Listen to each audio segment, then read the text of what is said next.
Policia e Shkodrës ka arrestuar një 16 vjeçar i cili ishte shpallur në kërkim në kuadër të operacionit koduar në Onë 6. I mituri dyshohet se ka bashkëpunuar me një 35 vjeçar për të përshtatur një banesë në lagjen Docmazi për kultivim kanabisi. Specialistët për hetimin e krimeve e ndaluan 16 vjeçarin, i cili rezultonte i shpallur në kërkim, pasi së bashku me shtetasin me inicialet AV kishin përshtatur banesën për kultivimin e bimëve narkotike me pajisje që furnizoheshin me lidhjet paligjshme të energjisë elektrike.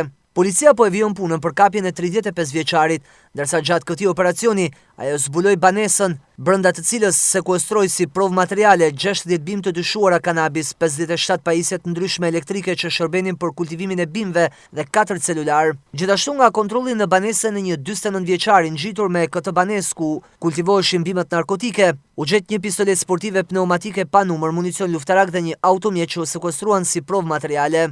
Ndërkohë në 24 orët e fundit, specialistët për hetimin e krimeve ndaluan edhe një 24 vjeçar të shpallur në kërkim për veprën penale të dhunës në familje.